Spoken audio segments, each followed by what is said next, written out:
जय हिंद दोस्तों, आप सभी का स्वागत है आपका प्यारा सा परिवार मैथ्स हंगामा में। दोस्तों, इस वीडियो में कुछ सीखने से पहले हम इससे पहले जो वीडियो डाले हैं ज्योमेट्री का, उसको हम रिवीजन करवा देते हैं। रिवीजन आप जब कर लेंगे तो इसमें बहुत मज़ा आने वाला है इस वीडियो में, क्योंकि बहुत ऐसे चीज़ आप सीखने वाले हैं जो कि आपके जानकारी में पहले था, अभी है कि नहीं वो हम नहीं जानते हैं, लेकिन आने वाला समय में आपको बहुत ज़्यादा इसका ज़रूरत पड़ेगा। आप भले ही स्कूल में हैं, कॉलेज में हैं या फिर कंपटीशन का तैयारी कर रहे हैं, तो आपको यह काम आएगा ही। तो आइए बिना देर किए हुए हम लोग पिछले वीडियो के कुछ कहानी के बारे में समझते हैं। पिछले वीडियो में हम क्या सिखलाए थे।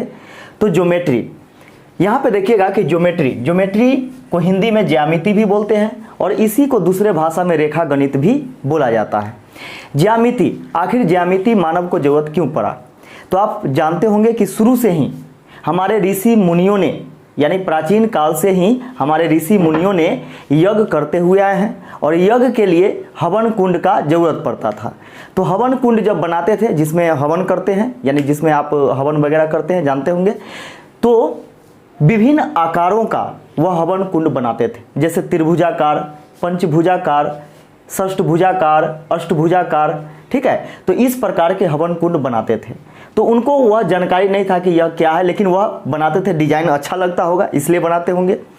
लेकिन जब से हमारे देश में या फिर इस पृथ्वी पर जब गणितज्ञ आए, गणितज्ञ यानी छोटी छोटी चीज़ों को, छोटे छोटे प्रॉब्लम को वह सॉल्व करना शुरू किए। जैसे वह देखे क्या कि यह जो आकृति है, यह आकृति है क्या, यह आकृति क्या है, क्या इस प्रकार के आकृति से कुछ चीज़ का निर्माण किया जा सकता है।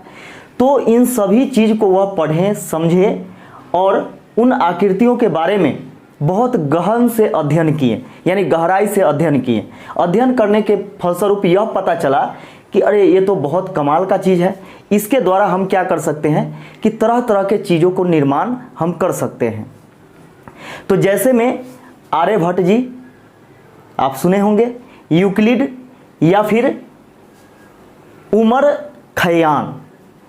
खयाम, ये सब जो गणितज्ञ हुए, वो लोग क्या किए कि बहुत गहन अध्ययन किए इस चीज़ का, किसका, तो जो आकृति था, ऋषि मुनियों द्वारा जो बनाया गया आकृति था, उसका गहन अध्ययन किए। तो वहाँ से ये चीज़ प्राप्त हुआ। अब सोचे कि जो ज्योमेट्री है, ज्योमेट्री दो शब्दों से मिलकर के बना है। वह ग्रीक शब्द है, यूनानी शब्द है, वह है आपका जियोमिट्रॉन। जियो का अर्थ होता है भूमि और मिट्रॉन का अर्थ होता है मापन, यानी भूमि का मापन ही क्या कहलाता है, तो जियोमिट्रॉन कहलाता है, यानी ज्यामिति कहलाता है। इस चीज़ को आप समझ गए। इसमें देखिएगा कि इसमें आपको पढ़ना क्या है, तो बिंदु पढ़ना है, रेखा पढ़ना है और कोण पढ़ना है। बिंदु को इंग्लिश में पॉइंट बोला जाता है, रेखा को लाइन बोला जाता है, कोण को एंगल बोला जाता है, ठीक है। तो बिंदु के बारे में हम इससे पहले सिखलाए थे। इससे पहले वाला वीडियो में हम बिंदु के बारे में बताए थे कि बिंदु किसे कहते हैं। तो बिंदु वह ज्यामितीय आकृति जिसमें न तो लंबाई होती है, ना ही चौड़ाई होती है और ना ही मोटाई होती है, सिर्फ कल्पना मात्र होता है, उसे हम लोग बिंदु कहते हैं। दूसरे भाषा में हम कह सकते हैं कि बिंदु वह छोटा सा वृत्त है जिसका यानी रेडियस नहीं होता है। अब यहाँ पे देखिएगा कि बिंदु दो प्रकार के हैं, ये भी हम सिखलाए थे। बिंदु दो प्रकार के होते हैं।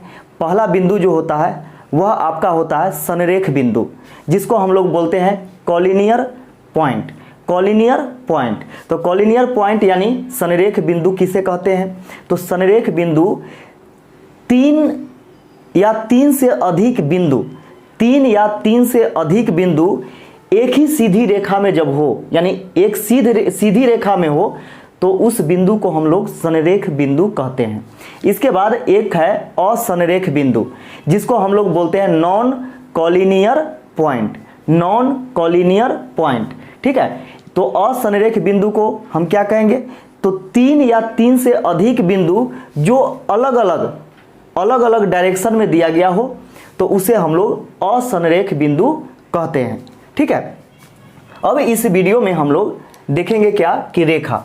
इस वीडियो में हम रेखा के बारे में यहाँ पे देखेंगे, यानी लाइंस के बारे में देखेंगे। तो यहाँ पे देखिए कि लाइन होता क्या है, यानी रेखा क्या होता है।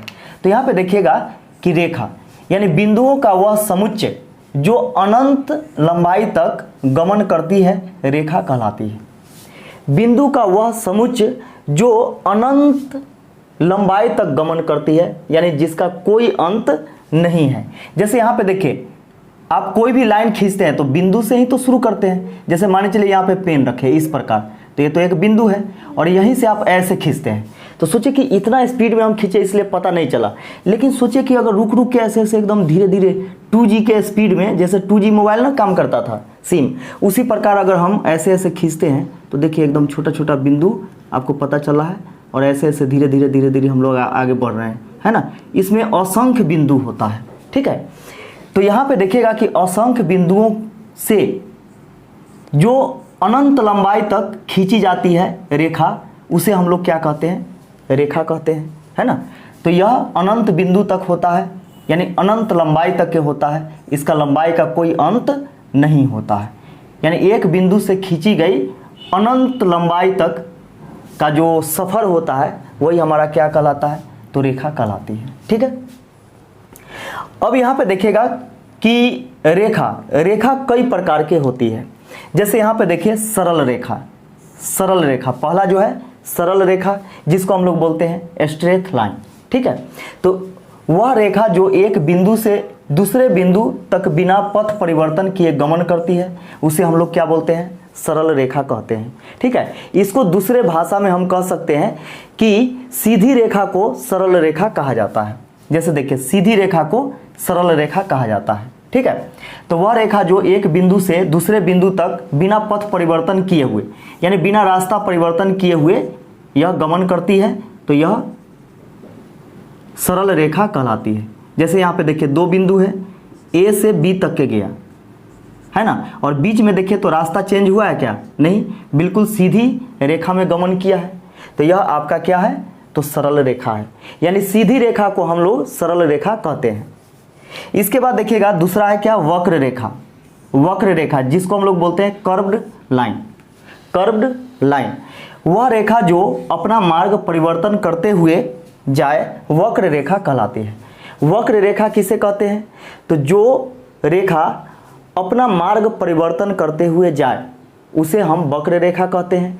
दूसरे भाषा में हम इसे कहते हैं कि टेढ़ी मेढ़ी रेखा को वक्र रेखा कहा जाता है। मेरे मास्टर साहब बोलते थे स्कूलिंग आवर में, जब हम स्कूल में पढ़ते थे, और उस समय हम लोगों के समय में चिट्ठी वाला समय हुआ करता था। कोई टेलीफोन नहीं होता था, कोई मोबाइल नहीं होता था, प्योर चिट्ठी वाला समय होता था। और उस चिट्ठी वाला समय में बैलगाड़ी सब भी हुआ करता था, बैल से खेत जोताता था, है कि नहीं, और बैल से ही बैलगाड़ी से सामान इधर से उधर जाता था। तो वह बोलते थे कि सीधी रेखा मतलब क्या, तुम सीधा जब दौड़ोगे ना, इधर उधर नहीं मुड़ना है, बिल्कुल सीधा दौड़ना है, तो वह तुम्हारा सीधी रेखा है, जिसको हम लोग सरल रेखा कहते हैं। और बोलते थे क्या कि ये जब बैल चलता है ना, चलते चलते जब पेशाब करता है तो उसका जो लाइन बनता है तो वह वक्र रेखा कहलाता है।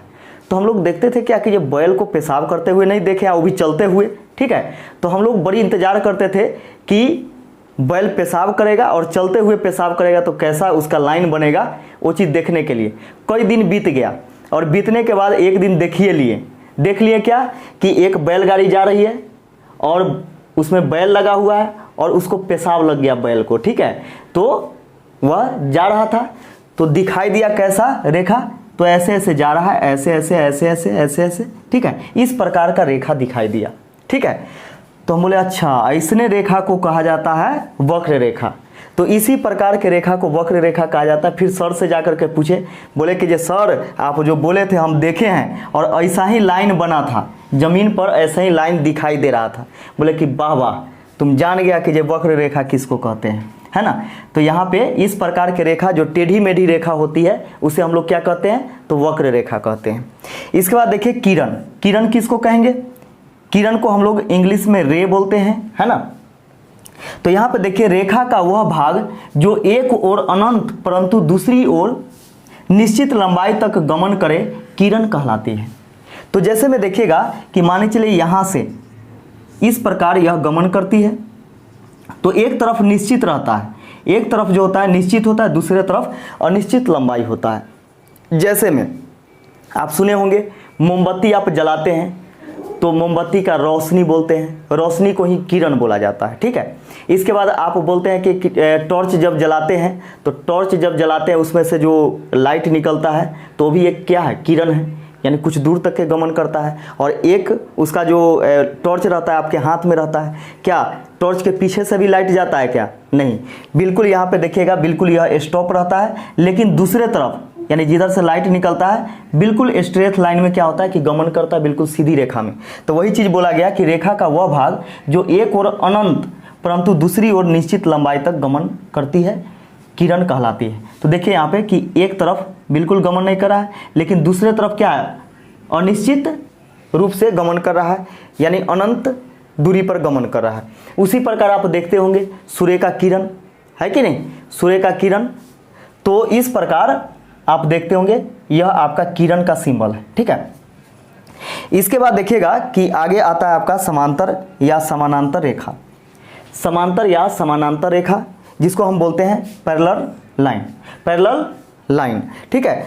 तो वह दो रेखा जो एक दूसरे को कभी प्रतिच्छेद न करे, यानी कभी एक दूसरे को न काटे, वह आपका समांतर या समानांतर रेखा कहलाते हैं। अब देखिए समांतर रेखा क्या होती है, तो यहाँ पे एग्जाम्पल के तौर पे हम लोग देख सकते हैं कि समांतर या समानांतर रेखा किसे कहते हैं।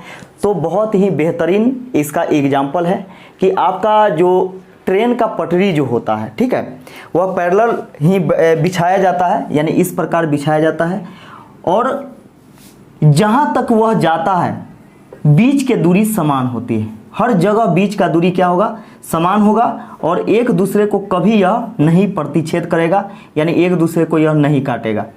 तो दो सीधी रेखा, दो ऐसी सीधी रेखा जिसके बीच हमेशा दूरी समान हो, है ना, हमेशा दूरी समान हो, वह आपका समांतर रेखा या समानांतर रेखा कहलाती है, जिसको हम लोग इंग्लिश में बोलते हैं पैरेलल लाइन, ठीक है। तो वह रेखा जो एक दूसरे को कभी प्रतिच्छेद न करे यानी न काटे, वह समांतर रेखा कहलाती है। तो इस प्रकार आप समझ गए। तो यह वीडियो कैसा लगा कमेंट करके हमें ज़रूर बताइएगा। फिर हम लोग मिलते हैं नेक्स्ट वीडियो में कुछ लेकर के नया। तो इसके लिए बहुत बहुत धन्यवाद कि आप हम मेरे साथ जुड़े हैं, पूरा वीडियो देखे हैं।